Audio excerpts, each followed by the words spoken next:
Hakeem Jeffries is losing control of the narrative. A one-year extension of the Affordable Care Act tax credits is not acceptable. It's a non-starter.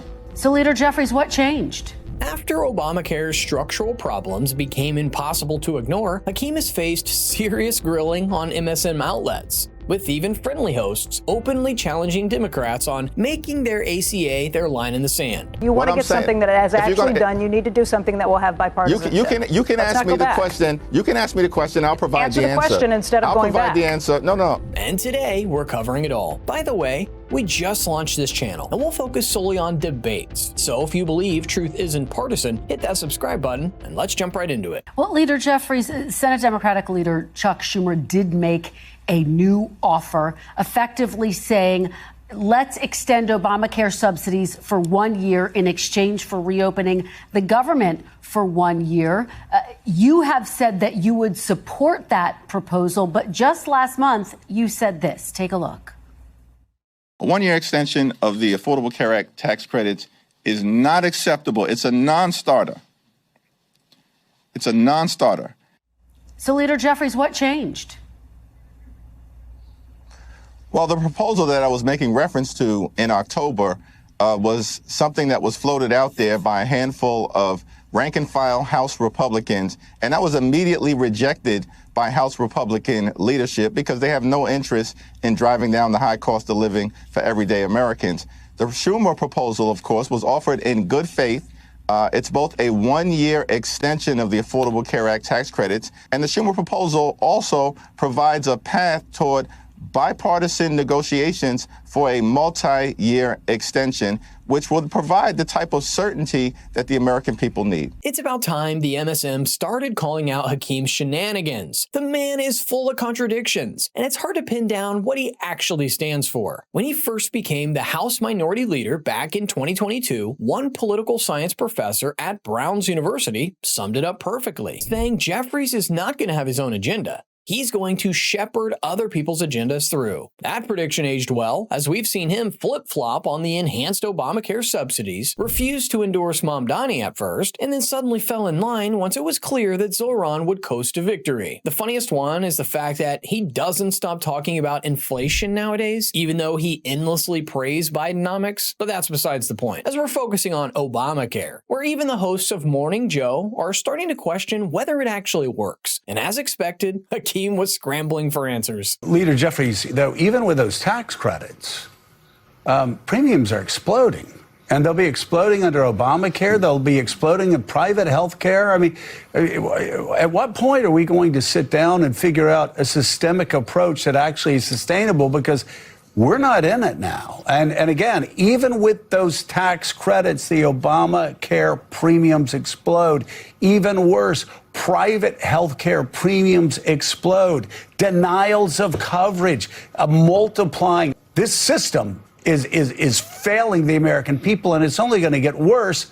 What are we going to do? Health. So this has been an all-out assault on the health care of the American people, and the system was already broken because of some of the dynamics that you've referenced.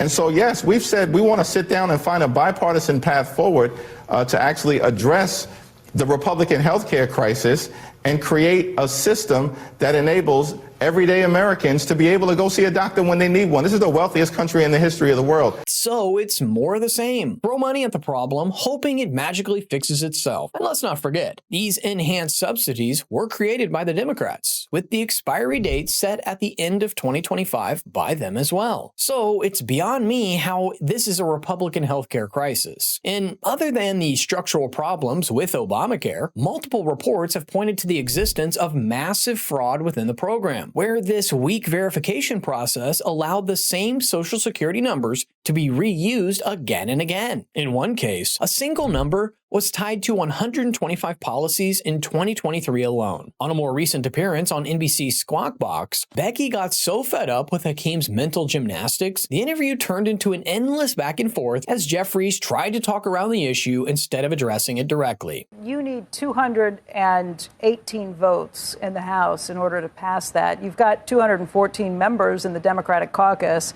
So you only need 4 House Republicans to have to sign onto it to get this passed. If this is something that you want to satiate, if you want to get done, you are going to need at least some Republicans to come over. Why not start with a 1-year extension or potentially even a 2-year extension? Well, Leader Schumer offered a 1-year extension in the context of trying to end the Trump Republican shutdown. Yeah, but that's different. I'm talking about what you have now. Let's not go back to what's done in the past and what has not been extended. If you want to get something that has actually done, you need to do something that will have bipartisanship. You can ask me the question. You can ask me the question. I'll provide the answer. Answer the question instead of going back. I'll provide the answer. No. I'm providing an answer in order to provide context. Republicans have repeatedly refused to take yes for an answer. It was a very reasonable multi-year extension that was offered. It was a 1-year straight extension plus a multi-year process through a bipartisan commission to more permanently resolve the Affordable Care Act issue. So having that context is absolutely important, regardless of what you may think. Rebecca is right on this. You see, Hakeem and the Democrats have been using this talking point purely as a campaign tool heading into November elections. And if you look at it from a political angle, it actually works in their favor. Just think about it. The party in power has overseen the rise of healthcare costs. That's campaign ad material for years to come. The message is especially effective on voters who don't follow politics closely. It sounds simple, but that's the point. Once Becky spilled that out on air, Jeffries completely lost it. It's as if someone exposed his secret plan. Just take a look for yourself. It's important context to make me realize that I don't think you want to get a deal done. I think this is something where you'd like to see the rates go higher and allow the Republicans to hang themselves with that. Is that the answer? That's absolutely politics? That's absolutely a ridiculous assertion. And really, shame on you. 3 years is not going to get passed, so what do you do? Shame on you for saying that. Because we're fighting. It's not a partisan issue for us.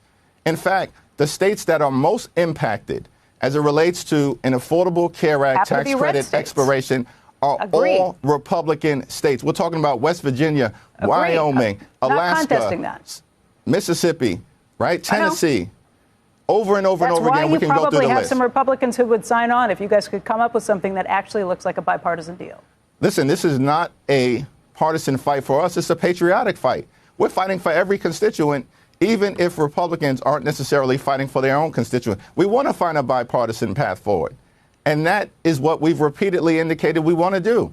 Like, we want to sit down and have a reasonable discussion, find common ground. I mean, nothing says common ground like presenting a proposal everyone knows won't pass. But that's where modern politics sits. The incentive structure has changed. Instead of negotiating and delivering results for regular Americans, our lawmakers are chasing moments. A sharp line here, a viral clip there, something that plays well online and looks good in fundraising emails. The result is a Congress that talks a lot, spends plenty, and delivers very little for the people actually paying the bills. Let me know in the comments your thoughts on this story. Don't forget to like and subscribe, and remember, keep thinking.